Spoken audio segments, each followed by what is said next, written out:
This is True Camper here. This little arena I built for showing like my friends or my girlfriend or whatever how to play Halo.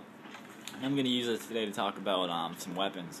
So the DMR and the needle rifle are very similar. If you don't know already, the gun has bloom.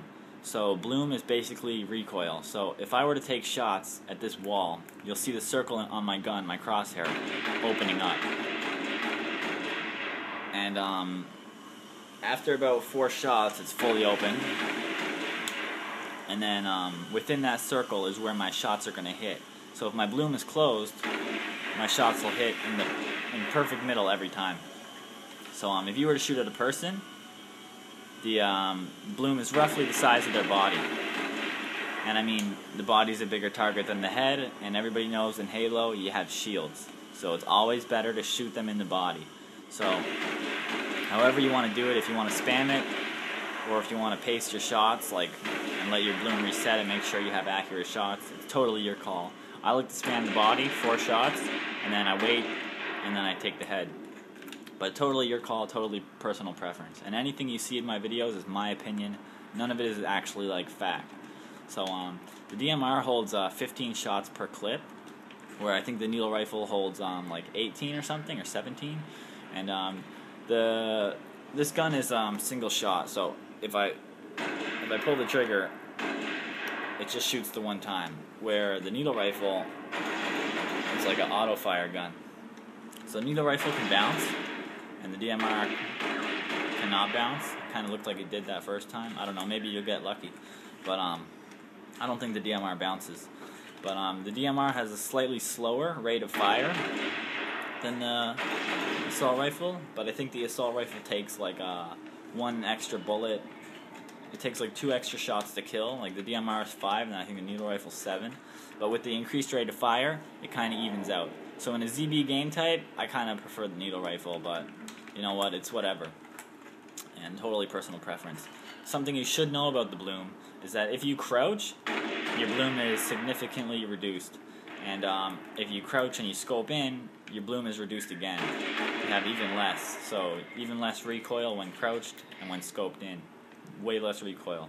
However, you're going to give up your mobility, and when you scope in, you lose your radar, and radar is always super important to, just kind of see it in your peripheral vision, and when you see a spot, take it into consideration. If you don't already know this, when you're firing, you show up on your radar, and when you're moving quickly, you show up on your radar. If you move slow, a little slower than that. If you move slow, you won't show up on your radar. So there's something you should definitely all know about your radar. And yeah, so crouching and scoping, whatever.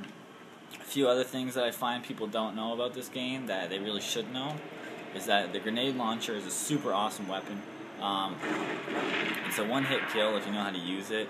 It can bounce, so you can get it around corners and such. That was a bad example. Hold on. You can get it around corners. Now, people don't realize, but on the gun, I'll even point to it right here. That little screen, it actually tells you information. If I shoot, it'll tell me how far away my projectile went, and if you hold the trigger when you shoot, it acts like an EMP, so it can disable vehicles temporarily. It'll take out anyone's shields in the area, and you can detonate it whenever you want. So if I were, let's say, on Sword Base, and I grabbed this and took a shot into Gold Room, my projectile is going to hang out there in the lift room, right? And this is one of the amazing parts about the gun. If you walk on the gun, it'll say linked 1, and that's 1 kill. So you can just shoot it and wait till you see that 1 or 2 or 3 or however many people are there, and then you let go, and you got the kill, right? Unfortunately, if your teammates walk on it, it's still going to say 1. So wherever your projectile is, you want to make sure you know where it goes. Oh shit. Oh yeah, I forgot this is a big... There's a lot to my little training area. So I'll come back out here.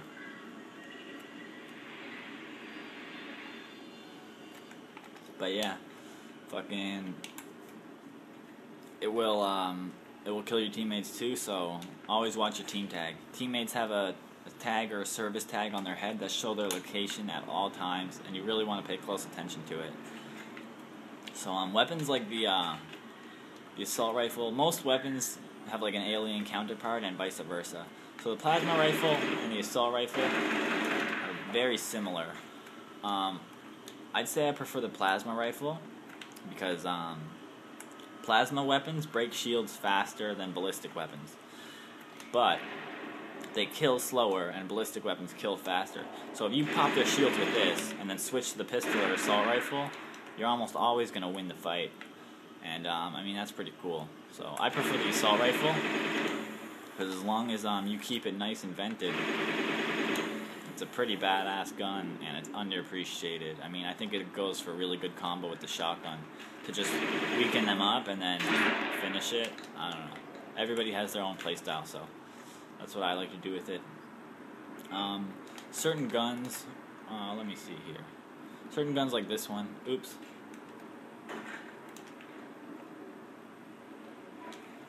Like this one are kind of annoying because you have to have them charged up and then aim at them and kind of line up the time of the charge and everything together. But what a lot of people don't know is if you charge it up and then just switch weapons, you can have it charged and not actually shoot. You know, so you can keep it fully charged whenever you want and then switch up. But everybody can hear that. That's a super loud noise that you're making. Right? See how you just shot 2 there and saved the other 2, so you can kind of do whatever you want with it. Weapons like the pistol are pretty cool. It's pretty much the same thing as the DMR or the pistol. So it's a 5-shot kill, 4 shots to break shields, 1 shot in the head to kill, depending on game type. But what's cool about the pistol is it has more bloom, so it has more recoil than the DMR, but it has a faster rate of fire. So if you're close to them, then the pistol is definitely going to be your weapon of choice. And if you're far away, just make sure you pace your shots, because you're going to miss like crazy, because the pistol has a pretty big bloom. Like, look at that. It blooms like the same size as the Banshee from across the map. The plasma pistol is an extremely great weapon. It takes 12 shots to kill. I think it's like 4 charge-up shots, but I'm not positive on this. But yeah, 12 shots to kill. So 1, 2, 3. So not very effective, right? And you'll see a lot of people charge them up to break shields and then kill with a beatdown, or charge them up and then take the headshot. And this charge up, just like the grenade launcher, will disable vehicles temporarily. So that's always a good thing to know. You can take a Banshee right out of the air with this little thing. But 3 shots break shields. So that's extremely fast. 1, 2, 3, his shields are broken, kill. Extremely, extremely fast. And not a lot of people do that because they don't know it breaks shields in 3 shots. I see pros doing it, like they'll jump out of the shotgun guy and be like, 1, 2, 3, pop. But I mean, it's a really, really effective weapon, and it should be used more often. And things like grenades, any kind of precision weapon, you shoot grenades off the ground. And a lot of times you'll see grenades all over the fucking place. And I mean, if you just shoot one off the ground, you'll totally weaken your enemies who are standing by them. So I use that more often than you'd think. You know, weapons like the concussion rifle, you'll end up hurting yourself with this at close range. But I mean, it can effectively be used to get over stuff. As you can see, this wall is way too high. But if I use the concussion rifle, I can get over it, no problem. I mean, that goes for a lot of things. The concussion rifle is good for it. I usually use it when I want to like keep the enemy away from me, because it's really good at freezing them up and making them stay. Like if you're weak and they want to come in the room, and you know they're going to try and come in, you can just... They're not going to walk through that, and if they do, they're going to get weakened and probably die. So, sword and hammer are pretty cool. A lot of people don't know you can hammer cancel just the same as you can sword cancel, and 2 hammers can battle it out just like 2 swords can battle it out. So this half moon looking thing, I call it a reticle. I'm not sure if that's a legit term or not. But this thing is, you got to pay attention to it when you use your sword. There's 2 types of lunges you can do here. You can lunge like this, or you can lunge like this.